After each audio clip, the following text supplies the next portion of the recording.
नमस्कार मित्रांनो, यमराजाचा घमंड कसा तोडला एका कुत्र्याने, अतिशय सुंदर कथा। मित्रांनो, ही कथा खूपच जास्त प्रेरणादायक आहे। तुम्हाला माझी विनंती आहे की तुम्ही ही कथा शेवटपर्यंत नक्की ऐका। एका नगरात एक धनवान शेठ राहत होता। त्याने एक कुत्रा पाळला होता। त्याचा तो कुत्रा खूप जास्त इमानदार होता। तो जास्त काम नेहमी इमानदारीने करत असे। कोणतेही चुकीचे काम तो कुत्रा करत नसे, कोणालाही त्रास देत नसे आणि शेठ जे काही सांगेल ते कार्य करण्यासाठी तो कुत्रा नेहमी तत्पर असायचा। मित्रांनो, तो शेठ खूप जास्त धनवान तर होता, परंतु तो शेठ खूप जास्त लोभी आणि लालची प्रकारचा व्यक्ती सुद्धा होता। शेठ भगवान विष्णूचा खूप मोठा भक्त होता। भगवान विष्णूची तो शेठ खूप जास्त सेवा करायचा। मित्रांनो, वेळ पुढे पुढे सरकत होते। त्या शेठची भगवान विष्णू प्रतिभक्ती दिवसेगणित वाढतच होती। एके दिवशी भगवान विष्णू त्या शेठला प्रसन्न झाले आणि शेठच्या समोर येऊन ते प्रकट झाले आणि भगवान विष्णू शेठला म्हणाले, हे शेठ, तुम्हाला काय हवं आहे ते सांगा। मी तुझ्या तपस्याने, तुझ्या भक्तीने, पूजा अर्चनाने खूप जास्त प्रसन्न झालो आहे। मित्रांनो, भगवान विष्णूला समोर पाहून तो शेठ खूपच खुश होता। शेठ भगवान विष्णूंना म्हणाला, हे भगवान, मला आणखी काहीच नको, मला कोणताही वरदान नको। शेठने त्याच्याजवळ कोरा कागद होता, तो बाहेर काढला आणि भगवान विष्णूला म्हणाला, हे प्रभू, तुम्ही याच्यावर तुमची स्वाक्षरी करा। भगवान विष्णू म्हणाले, हे कशासाठी? मी याच्यावर स्वाक्षरी का करू?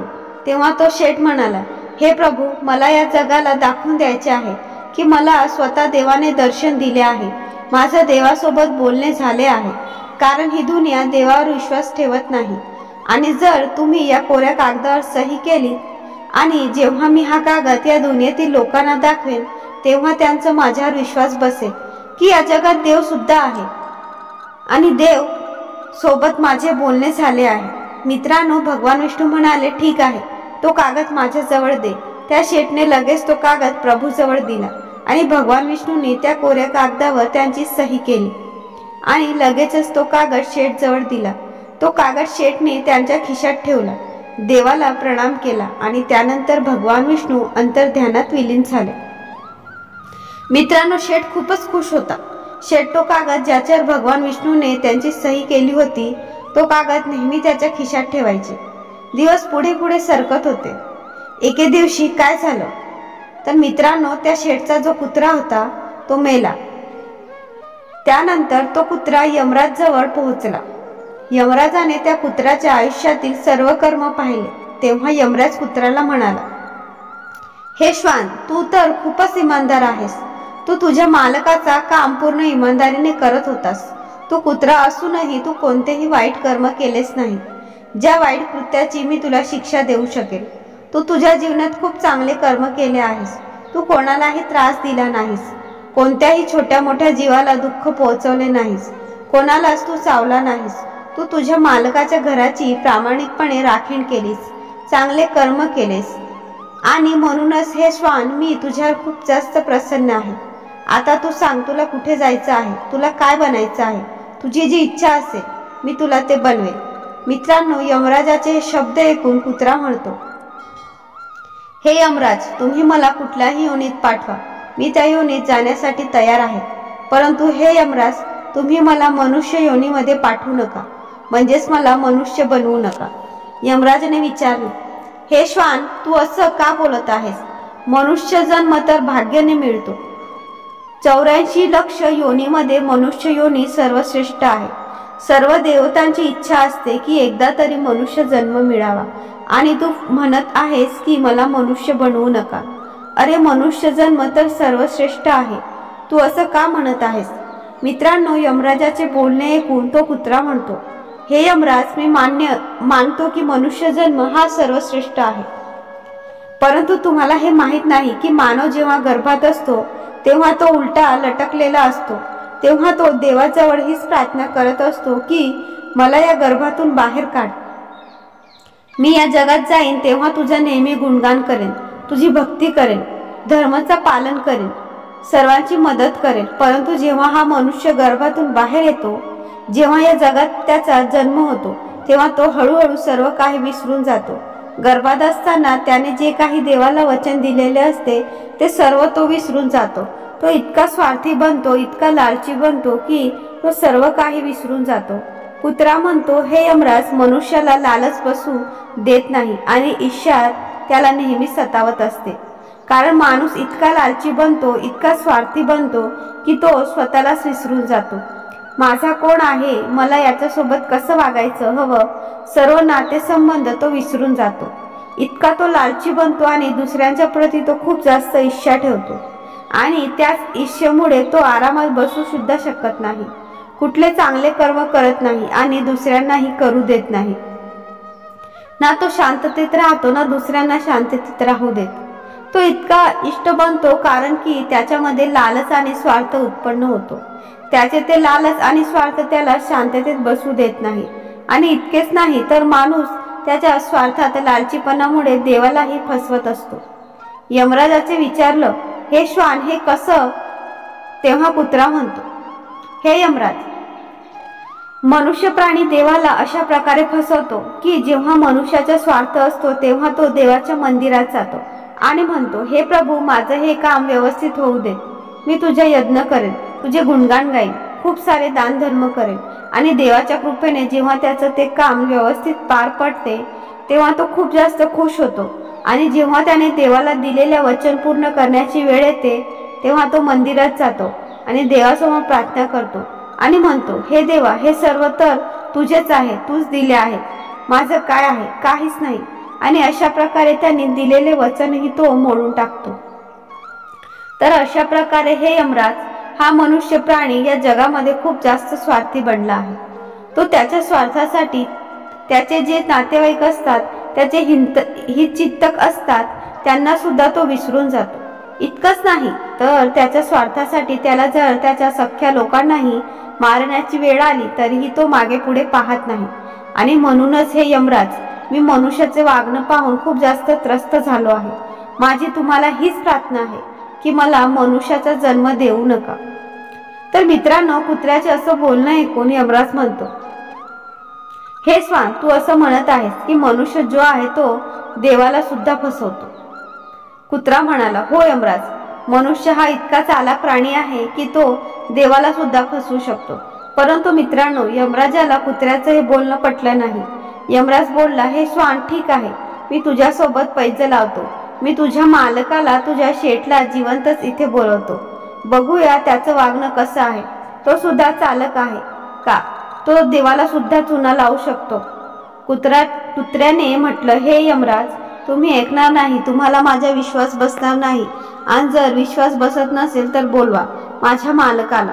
बघा तुम्हाला तो कसा फसवतो आणि तुमच्या यमलोकात घेऊन कशा प्रकारे गोंधळ निर्माण करतो. यमराज म्हणाला, हे श्वान, ठीक आहे, परंतु जर असं झालं नाही तर मी तुला नरकात पाठवून देईन. कुत्रा म्हणाला, ठीक आहे. तर मित्रांनो, पुढे यमराज त्याच्या दूतांना पृथ्वीवर पाठवतो आणि त्या शेठला जिवंतच यमलोकात बोलावून घेतो. यमराजाचा सांगण्यावरून यमदूत त्या शेठच्या घरी पोहोचतात आणि त्याला जिवंतच घेऊन यमलोकात येत असतात. रस्त्यात जेव्हा त्या शेठचे डोळे उघडतात तेव्हा तो पाहतो तर यमदूत त्याला जिवंतच घेऊन चालले आहेत. तेव्हा शेठने त्या दूताला विचारलं, तुम्ही लोक कोण आहात आणि मला कुठे घेऊन चालला आहात? तेव्हा यमदूत म्हणाले, हे शेठ, आम्ही यमदूत आहोत. आमचे प्रभू यमराज यांनी आम्हाला तुमच्याकडे पाठवले आहे, तुम्हाला यमलोकात घेऊन येण्यासाठी. तुमचा जो कुत्रा मेला होता त्याच्यासोबत आमच्या प्रभूने पैज लावली आहे. शेठने विचारले, कोणती पैज लावली आहे? तेव्हा ते यमदूत शेठला सर्व कहाणी सांगतात आणि पुढे म्हणतात, हे शेठ, तुमचा कुत्रा असं म्हणत आहे की या पृथ्वीवर जे मनुष्य आहेत ते देवाला सुद्धा फसवू शकतात, कारण त्यांच्याकडे अशा प्रकारचा चालाक डोकं आहे. आणि यमराजाने कुत्र्यासोबत पैज लावली आहे की जर कुत्र्याचं म्हणणं खोटं ठरलं तर त्या कुत्र्याला यमराज नरकात टाकून देते. मित्रांनो, शेठजवळ जो कागद होता ज्याच्यावर भगवान महाविष्णू यांची सही होती, तो कागद शेठ नेहमी त्याच्या खिशात ठेवायचे.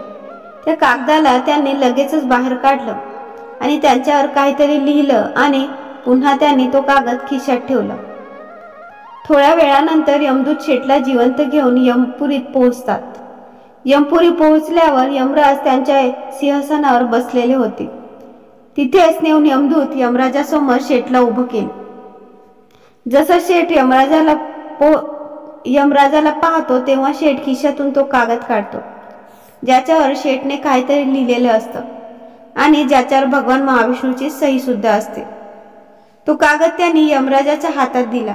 यमराजाने जसं त्या कागदावर लिहिलेले वाचलं तेव्हा यमराज ताबडतोब शेठच्या पायाजवळ येऊन बसले आणि त्या शेठला त्याच्या सिंहासनावर बसवले.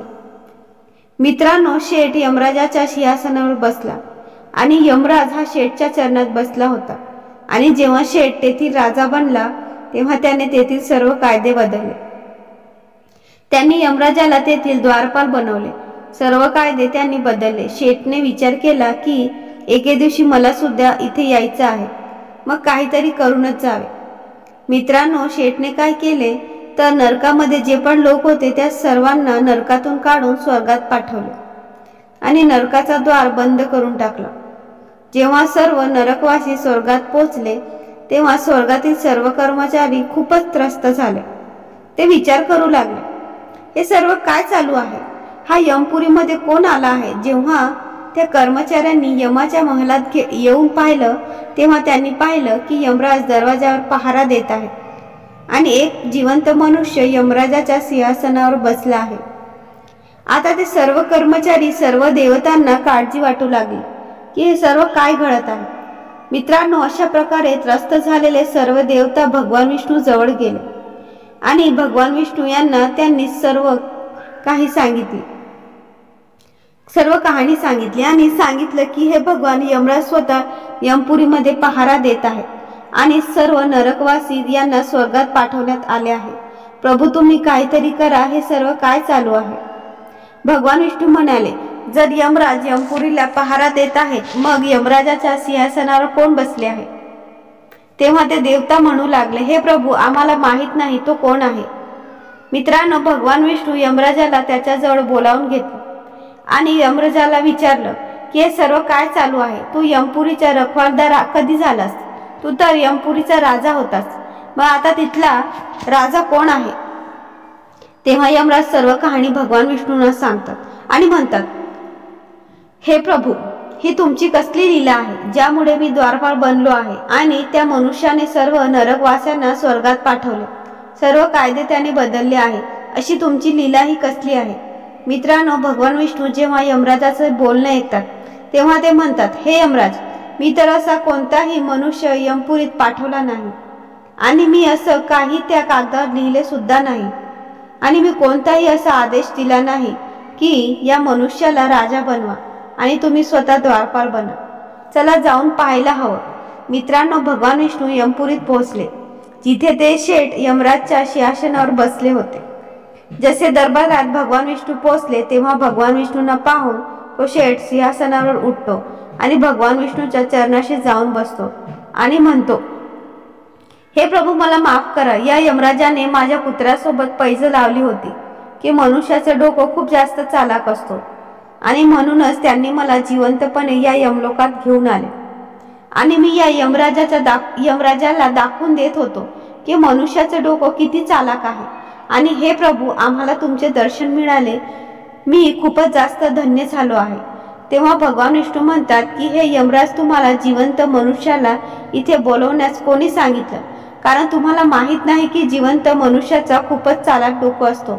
तो इतका चतुर असतो की तो इथे येऊन काही गोंधळ नक्कीच करू शकतो आणि म्हणूनच तर मनुष्य प्राण्याला मेल्यानंतर तिथे आणले जाते, कारण मेल्यानंतर त्याच्यामध्ये जे काही दोष असतात, जो काही चतुरपणा असतो तो त्याच्या शरीरासोबतच निघून जातो आणि तो एका जिवंत मनुष्याला इथे बोलावून आणले आहेत.